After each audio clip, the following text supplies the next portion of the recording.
जम्मू कश्मीर के सुंदरबनी सेक्टर में पाकिस्तान ने किया सीज फायर का उल्लंघन। भारतीय सेना ने दिया पाकिस्तान को मुंहतोड़ जवाब।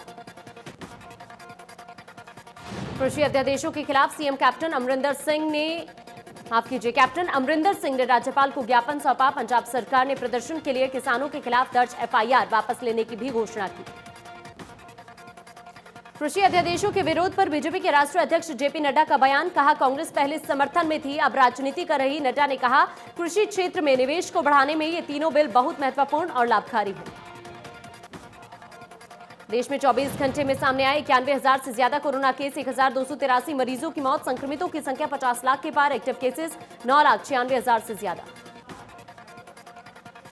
सिरसा में सामने आए कोरोना के 45 नए मरीज। हरियाणा में एक दिन में करीब 2500 नए मामले, 26 लोगों ने गंवाई जान। 1 लाख के करीब पहुंचे संक्रमित केस।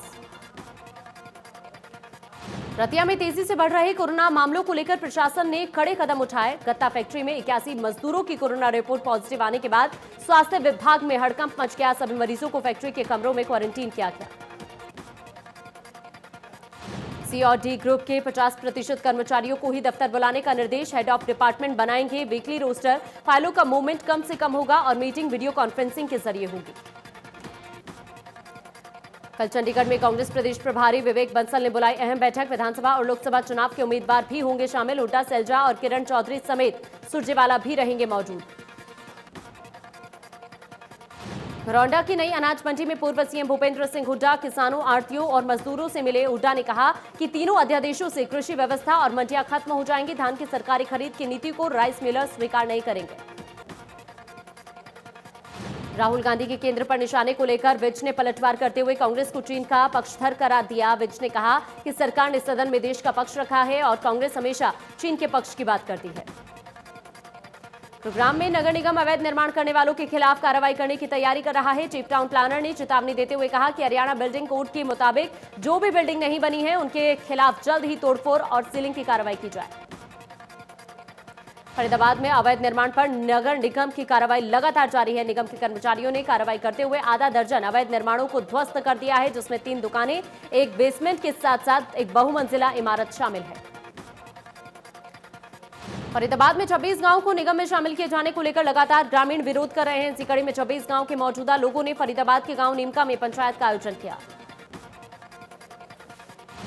फरीदाबाद में डीईओ दफ्तर पर अभिभावकों ने स्कूल प्रशासन के खिलाफ प्रदर्शन किया। अभिभावकों का कहना है कि स्कूल उनसे फीस की मांग कर रहा है, जिसमें कोई डिटेल्स नहीं दी जा रही। शिक्षा अधिकारी ने उचित कार्रवाई का आश्वासन दिया।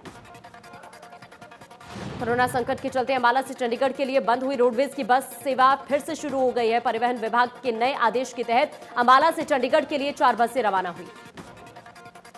परिवहन विभाग ने चंडीगढ़ बस सेवा के लिए आदेश जारी कर दिया है, लेकिन करनाल में सवारी न मिलने के कारण बस रवाना नहीं हो पाई। गौरतलब है कि करनाल से चंडीगढ़ के लिए बस सेवा मार्च महीने से बंद है।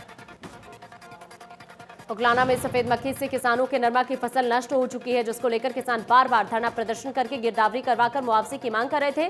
किसानों की मांग पर सरकार ने गिरदावरी के आदेश दिए। टोहाना में 15 साल की पीड़िता ने छेड़छाड़ से परेशान होकर गृह मंत्री और प्रदेश सरकार को पत्र लिखकर सुरक्षा और न्याय की गुहार लगाई। पीड़िता की दादी और बुआ ने पुलिस अधिकारियों पर कार्रवाई न करने का आरोप लगाया।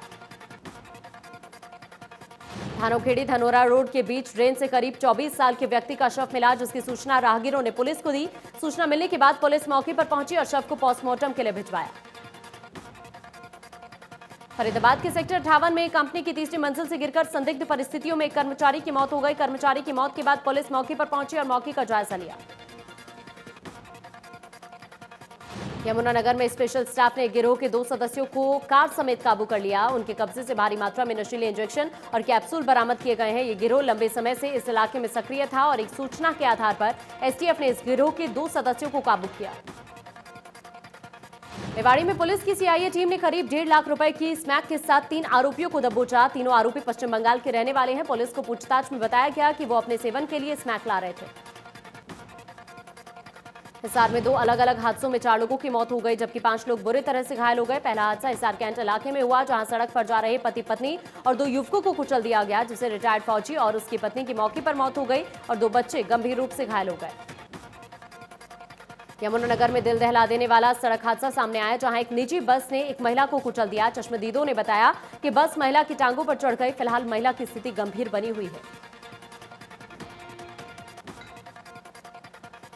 पलवल में अटोहा गांव के पास के एमपी केजीपी एक्सप्रेसवे पुल के चलते कार में अचानक से आग लग गई। गनीमत रही कि कार में सवार दोनों युवक कार से उठते धुएं को देखकर वक्त रहते कार से उतर गए और देखते ही देखते कार पूरी तरह से जलकर खाक हो गई।